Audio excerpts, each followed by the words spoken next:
ছোটবেলায় যখন মুখের ভিতরে দাঁত থাকে না, ওই দাঁত ছাড়া অবস্থায় একটা শিশু যদি হাসি দেয়, মনে হয় তার হাসির মাধ্যমে মুখটা ঝরতেছে, তার হাসি দেখতে অনেক সুন্দর, অনেক ভালো লাগে। কিন্তু ওই শিশু যখন আস্তে আস্তে বড় হয়, বৃদ্ধ হয়, বৃদ্ধ বয়সে যখন দাঁত একটা একটা পড়তে থাকে, তখন কিন্তু ওই লোকটা হাসি দিলে হাসি আর ভালো দেখায় না, হাসিগুলা ভালো দেখা যায় না। তখন কিলা হাসির ভিতরে কোনো মাধুর্যতা থাকে না, তখন হাসির ভিতরে কোনো মাধুর্যতা থাকে না। ওই লোকটা যখন শিশু ছিল, তখন তার মুখের যেই লালা ছিল সেটা কিন্তু দুর্গন্ধ ছিল না। কিন্তু ওই শিশুটাই যখন আস্তে আস্তে বড় হয়, বৃদ্ধ বয়সে উপনীত হয়, তখন তার মুখের যেই লালা সেটা কিন্তু দুর্গন্ধ হয়ে যায়। শিশুটা যখন বিছানায় শুয়ে থাকে, পেশাব করে, পেশাবের গন্ধ তেমন লাগে না। মা ওই পেশাবওয়ালা বালিশ আর কাতা তার কানের নিচে নিয়ে সারা রাত্র পার করে, কোনো সমস্যা হয় না। কিন্তু ওই শিশুটা যখন বড় হয়ে যায়, আস্তে আস্তে বৃদ্ধ হয়ে যায়, তখন যদি বৃদ্ধ বয়সে বিছানায় পেশাব পায়খানা করে, ওই ঘরের আশেপাশে যাওয়া যায় না, গন্ধ। তার ছেলে মেয়ে তার কাছে যাইতে চায় না, গন্ধ হয়ে যায়। কারণ কি? আল্লাহ পাক রব্বুল আলামিন এই সুন্দর সুরত, সুন্দর আকৃতির কোনো দাম তার কাছে রাখে নাই। কিসের দাম রেখেছে? কিসের দাম আল্লাহ পাক রব্বুল আলামিন তার কাছে রেখেছে? আল্লাহ পাক রব্বুল আলামিন পবিত্র কুরআনুল কারীমের মাধ্যমে জানায় দিয়েছেন, ইন্নামাল মুমিনুনা আল্লাযীনা, মুমিনদের ব্যাপারে আল্লাহ পাক রব্বুল আলামিন বলেন, যারা মুমিন হবে, যাদের অন্তরে আল্লাহ পাকের ভয় ভীতি থাকবে, যাদের অন্তরে ঈমান থাকবে, যাদের ঈমান যত বেশি হবে, আল্লাহ পাক রব্বুল আলামিনের দরবারে তার মাকাম তত বেশি হবে। যার ঈমান যত মজবুত হবে, আল্লাহর দরবারে তার মর্যাদা তত বেশি হবে। যার ঈমান যত শক্তি হবে, যার ঈমানি পাওয়ার যত বেশি হবে, ওই ব্যক্তির মাকাম, ওই ব্যক্তির দাম আল্লাহ তাআলার কাছে তত বেশি হবে। অতএব এই বাহ্যিক সুরতের কোনো দাম আল্লাহর কাছে নাই, যার কারণে এটার ক্ষয় আছে। ঈমানের দাম আল্লাহ তাআলার কাছে বেশি, যার কারণে ঈমানের কোনো ক্ষয় কোনো সময়ের জন্য নাই। বিসমিল্লাহির রহমানির রহিম। ওয়াত-তিন ওয়াজ-যাইতুন وطور سينين وهذا البلد الأمين. وقال رسول الله صلى الله عليه وسلم, عليكم بسنتي وسنة الخلفاء الراشدين المهديين، أو كما قال عليه الصلاة والسلام. الحمد لله. মহান আল্লাহ পাক রব্বুল আলামিনের দরবারে লক্ষ কোটি শুকর ও সুজুদ, যে আল্লাহ পাক রব্বুল আলামিন আমাদের সকলকে ঈশার নামাজ শেষে ধর্মীয় একটি অনুষ্ঠানে আসার বসার তৌফিক দান করেছেন। সেজন্য সেই মহান সত্তা, মহান মালিকের দরবারে সকলেই জবানকে উঁচু করে উঁচু আওয়াজে ভক্তি, শ্রদ্ধা আর ভালোবাসাকে নিয়ে সকলেই সমস্বরে একসঙ্গে পড়ি আলহামদুলিল্লাহ। সেই সাথে শতকোটি দরুদ ও সালাম। ১,৫০০ বছর পূর্বে পৃথিবী অন্যায়, অনাচার, অবিচার আর ব্যভিচারে বিষাক্ত গোটা সমাজ, ঠিক সেই তমচ্ছন্ন হেদায়েতের শুভ্র সমুজ্জ্বল আলোকবর্তিকা নিয়ে এ ধরাধামে শুভা আগমন করেছিলেন আমাদের সকলের পিয়ার নবী রহমাতুল লিল আলামিন, সাইয়্যিদুল মুরসালিন, খাতামুন নবিয়্যিন, শফিয়ে আযম, রহমতে আলম, হাবিবে কিবরিয়া, আশরাফুল আম্বিয়া জনাবে মুহাম্মদুর রাসূলুল্লাহ, সকলেই পড়ি সাল্লাল্লাহু আলাইহি ওয়াসাল্লাম। মুহতারাম উপস্থিতি, আমি আপনাদের সম্মুখে কোরআনুল কারীমের অনেকগুলি আয়াতে কারিমা থেকে এবং আল্লাহ পাক রব্বুল আলামিন পবিত্র কোরআনুল কারীমের ভিতরে 114টি সূরা নাজিল করেছেন। সেই 114 সূরার মধ্য থেকে একেবারে লাস্ট যেই পারা 30 নম্বর পারার 95 নম্বর সূরা কিছু আংশিক তেলাওয়াত করেছি এবং রাসূল করিম সাল্লাল্লাহু আলাইহি ওয়াসাল্লামের হাদিসে মুবারাকা থেকে একটি হাদিসে মুবারাকা তেলাওয়াত করেছি। আল্লাহ পাক রব্বুল আলামিন যদি শামিলে হাল হন এবং আপনাদের দোয়া আমার সাথে থাকে, উক্ত সূরা এবং এই রাসূল করিম সাল্লাল্লাহু আলাইহি ওয়াসাল্লামের বাণীকে কেন্দ্র করে অল্প কিছু সময় আলোচনা করার প্রয়াস চালাবো ইনশাআল্লাহ। মুহতারাম উপস্থিতি, আমি যেই আয়াতে কারিমা তেলাওয়াত করেছি এই আয়াতে কারিমার ভিতরে আল্লাহ পাক রব্বুল আলামিন মানুষকে সর্বসুন্দর এবং উত্তম করে সৃষ্টি করেছেন। এ কথা এই আয়াতগুলির ভিতরে আল্লাহ পাক রব্বুল আলামিন বলেছেন। এই যে আমরা যারা এখানে উপস্থিত হয়েছি তাদের প্রথম যেই পরিচয়, আমাদের সর্বপ্রথম যেই পরিচয় সেটা হলো আমরা মানুষ। কি বলেন? আমরা ইনসান, মানুষ। এটা হলো সর্বপ্রথম আমাদের পরিচয়। এই যে আল্লাহ পাক রব্বুল আলামিন আমাদেরকে মানুষ করে সৃজন করেছেন, সৃষ্টি করেছেন, এই মানুষকে সর্বোত্তম করে আল্লাহ পাক রব্বুল আলামিন সৃষ্টি করেছেন। সুবহানাল্লাহ, সর্বোত্তম করে। এই কথাই পবিত্র কোরআনুল কারীমে 95 নম্বর সূরা সূরাতুত তিন, এই সূরা 3-এর ভিতরে আল্লাহ পাক রব্বুল আলামিন আলোচনা করেছেন যে মানুষকে আমি সর্বোত্তম করে সৃষ্টি করেছি। এই কথাটা আল্লাহ পাক রব্বুল আলামিন বলার পূর্বে চারটা জিনিসের কসম আল্লাহ পাক রব্বুল আলামিন খেয়েছেন।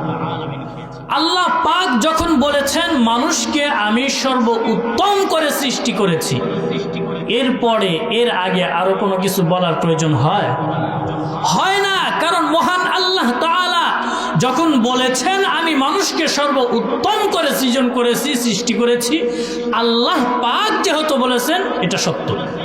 কি বলেন আপনারা? 100%-এর ভিতরে 100% সত্য। এই সত্য কথা আল্লাহ পাক রব্বুল আলামিন বললেন এবং আল্লাহ পাকের সমস্ত কথাই সত্য। কিন্তু এই কথাটাকে মজবুত করার জন্য, শক্তিশালী করার জন্য চারটা জিনিসের কসম আল্লাহ পাক রব্বুল আলামিন খেয়েছেন। সুবহানাল্লাহ।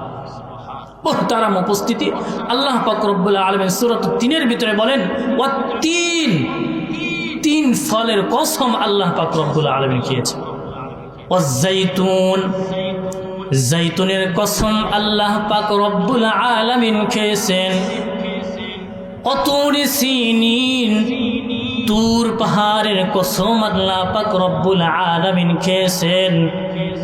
ওয়াহাযাল বালাদিল আমিন, পবিত্র মক্কা নগরীর কসম আল্লাহ পাক রব্বুল আলামিন খেয়েছেন। 3 ফলের কসম আল্লাহ পাক রব্বুল আলামিন খেয়েছেন। 3 ফল, এটা অত্যন্ত দামি একটা ফল, অত্যন্ত সুস্বাদু একটা ফল, এবং এই ফলের ভিতরে আল্লাহ পাক অনেক শেফা রেখেছেন। অত্যন্ত পবিত্র একটা ফল, যেই ফলের নাম হলো 3। এই 3 ফলের কসম আল্লাহ পাক রব্বুল আলামিন খেয়েছেন। ওয়াজ-জাইতুন, দ্বিতীয় নম্বরে আল্লাহ পাক রব্বুল আলামিন জাইতুন ফলের কসম খেয়েছেন। জাইতুন এটা একটা দামি ফল এবং এই পবিত্র ফলের কসম আল্লাহ পাক রব্বুল আলামিন খেয়েছেন। ওয়াতুরি সিনিন, তৃতীয় নম্বরে তুর পাহাড়ের কসম আল্লাহ পাক রব্বুল আলামিন খেয়েছেন। তুর পাহাড় এটাও কিন্তু একটা পবিত্র পাহাড়, যেই পাহাড়ে হযরতে মূসা আলাইহিস সালাতু ওয়াস সালাম জুতা নিয়ে উঠতেছিল। আল্লাহ পাক রব্বুল আলামিন বলেন ফাখলা'না আলাইকা ইয়া মূসা, যেই পাহাড়ে হযরতে মূসা আলাইহিস সালাতু ওয়াস সালাম জুতা জুতা নিয়ে উঠতে চায়, আল্লাহ পাক রব্বুল আলামিন বলে, হে মুসা সাবধান সাবধান, তুমি তোমার পায়ের জুতা খুলে তুর পাহাড়ে প্রবেশ করো। কেননা তুর পাহাড় এটা অত্যন্ত দামি এবং পবিত্র একটা পাহাড়। সেই তুর পাহাড়ের কসম আল্লাহ পাক খেয়েছেন। 4 নম্বরে, চতুর্থ নম্বরে যেই জিনিসের কসম আল্লাহ পাক খেয়েছেন সেটা হলো পবিত্র মক্কা নগরীর কসম। আল্লাহ পাক রব্বুল আলামিন পবিত্র মক্কা নগরীর কসম খেয়েছেন। পবিত্র মক্কা নগরীতে অনেক অনেক দামি জিনিসগুলা আল্লাহ পাক রেখেছেন। দুনিয়ার জমিনে সব থেকে বেশি দামি যেই জিনিস সেটা হলো আল্লাহ পাকের কাবা ঘর। এই কাবা ঘর হলো দুনিয়ার ভিতরে সর্বপ্রথম ঘর এবং সর্বশ্রেষ্ঠ ঘর, সর্বপবিত্র ঘর। এই ঘর আল্লাহ পাক রব্বুল আলামিন কাবা, এই ঘরটা রেখেছেন। এই ঘরটা রেখেছেন আল্লাহ পাক মক্কার জমিনে। আল্লাহ পাক রব্বুল আলামিন সাফা মারওয়া যেখানে দৌড়াদৌড়ি করলে আল্লাহ পাক রব্বুল আলামিন জীবনের যৌবনের গুনাহ মাফ করে দেয়, সেই সাফা মারওয়া আল্লাহ পাক রব্বুল আলামিন রেখেছেন কাবায়। এরপরে জমজম কূপ, যেই কূপের পানি পান করলে মনের বাসা, মনের আশাগুলি আল্লাহ তাআলা কবুল করে নেয়। যেই পানির দাম হাউজে কাউসারের পানির চাইতেও বেশি, সেই পানি আল্লাহ পাক রব্বুল আলামিন রাখলেন কাবায়। কাবার এত দাম, এত মর্যাদা, আল্লাহ পাক রব্বুল আলামিন সেই মক্কা নগরীর কসম খেয়েছেন। এত এত কসম খাওয়ার পর আল্লাহ পাক রব্বুল আলামিন বলতেছেন, ফি আহসানি তাকওয়িম, আমি মানুষকে অতীব সুন্দর করে সৃজন করেছি, অত্যন্ত সুন্দর করে মানুষকে আমি সৃষ্টি করেছি। কত সুন্দর করে মানুষকে আমি সৃষ্টি করেছি, এত সুন্দর করে মানুষদেরকে আমি আল্লাহ তাআলা সৃষ্টি করেছি যে মানুষের মতো সুন্দর করে আমি কাউকে আর সৃষ্টি করি নাই। আল্লাহ পাক রব্বুল আলামিন সর্বশ্রেষ্ঠ যেই সুরুত দিয়েছেন সেটা হলো মানুষ, আর সেই মানুষ হলাম আমরা। এখানে যারা বসে আছি সকলেই কিন্তু মানুষ। কাউকে আল্লাহ পাক গরু বানায় নাই, কাউকে কিন্তু ছাগল বানায় নাই, কাউকে ভেড়া বানায় নাই, বকরি বানায় নাই।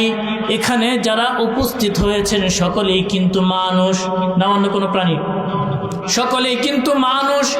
এই যে মানুষকে এত এত সুন্দর সুরত আকৃতি আল্লাহ পাক রব্বুল আলামিন দান করলেন, এত সুন্দর করে আল্লাহ পাক মানুষকে বানাইলেন। এত সুন্দর করে বানানোর কারণ কি?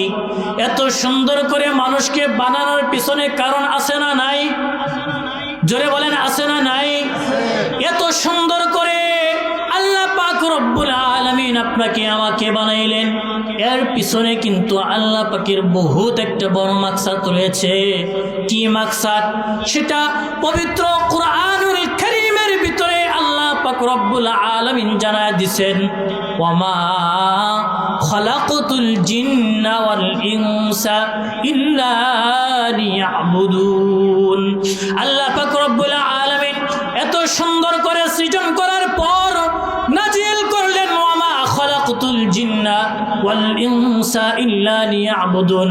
হে জিন জাতি, হে ইনসান, জিন এবং ইনসান, তোমাদেরকে আমি আল্লাহ পাক রব্বুল আলামিন সৃষ্টি করেছি কেবলমাত্র আমি আল্লাহর গোলামি করার জন্য।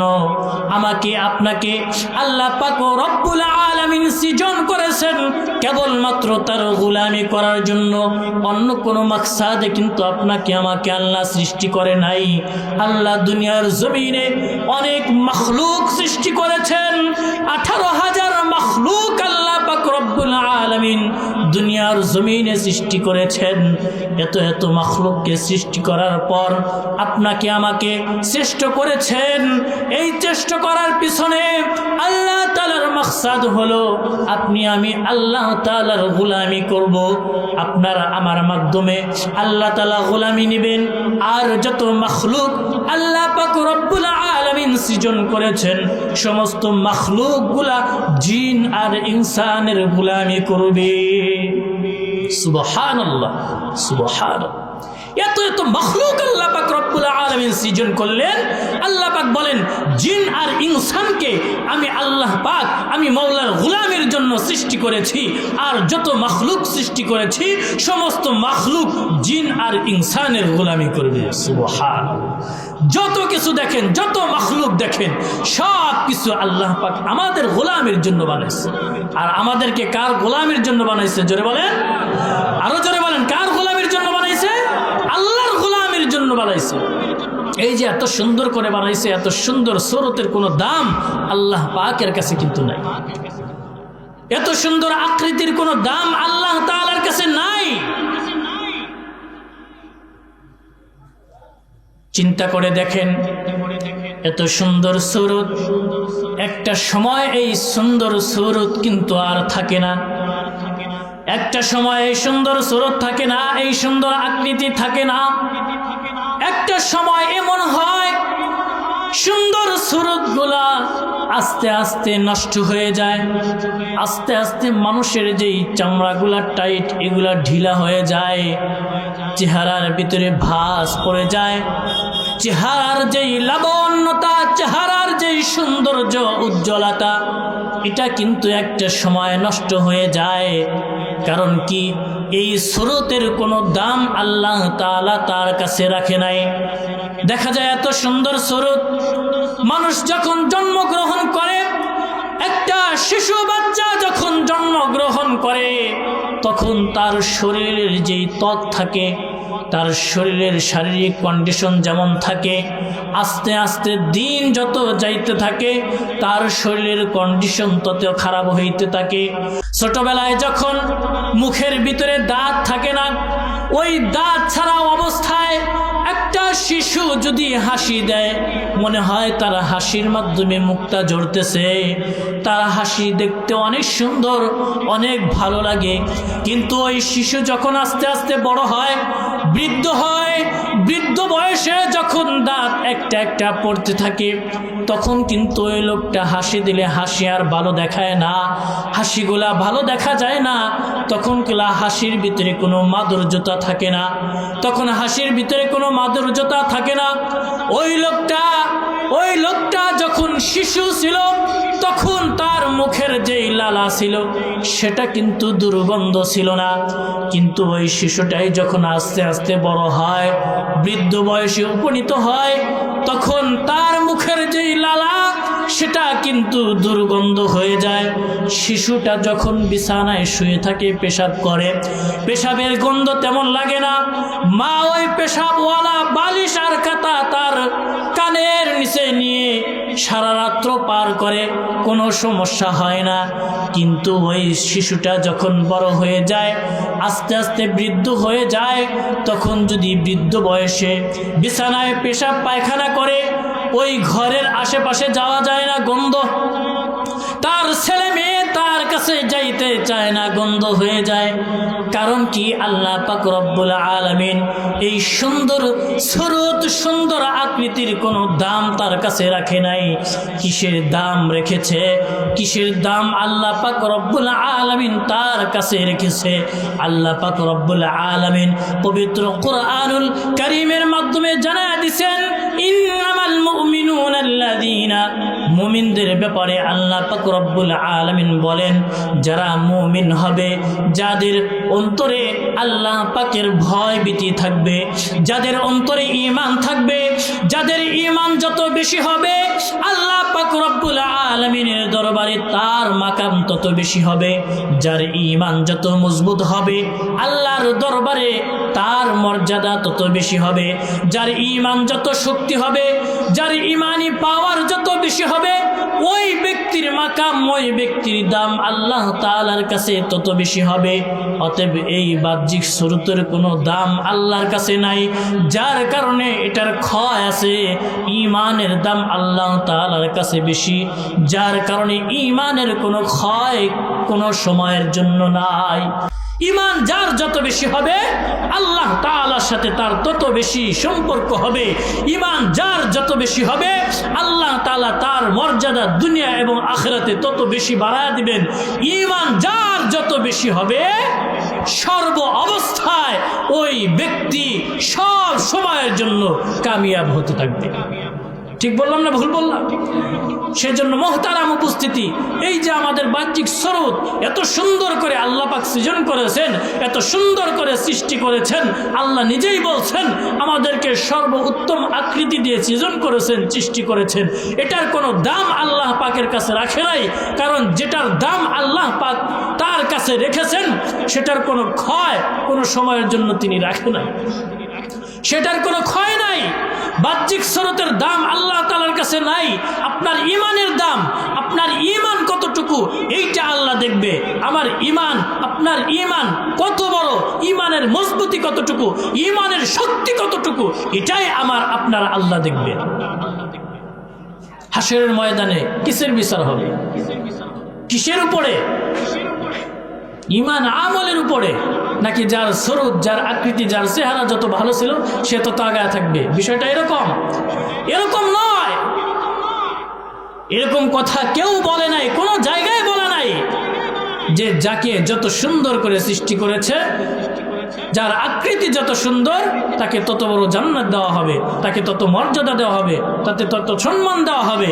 এইভাবে কোথাও বলা নাই, কোথাও বলা হয় নাই, এইভাবে নয়। সেজন্য এই যে দাম্ভিকতা, এই যে সুন্দর আকৃতি, সুন্দর সৌরতের, এটা নিয়ে অহংকার করা, এটা নিয়ে বাড়াবাড়ি করা, এটা নিয়ে এত কিছু করা, এটা ঠিক নয়। কারণ এটা তো এক সময় থাকবে না, না থাকবে? চিরদিন মানুষের সৌন্দর্য থাকে না, থাকার জিনিস নয়, নষ্ট হয়ে যাবে। কিন্তু যেটা থাকবে সেটা হলো ঈমান। সেটা কি? সেটা হলো ঈমান। এই ঈমানকে মজবুত করতে হবে, এই ঈমানকে শক্তিশালী করতে হবে। যত বাতিল ফেরকা রয়েছে সমাজের ভিতরে, সমস্ত বাতিল ফেরকার সাথে লড়তে হবে আপনার ঈমানি শক্তির মাধ্যমে। ঈমানি শক্তি যদি না থাকে বাতিল ফেরকার সাথে কোনোভাবেই লড়া সম্ভব না।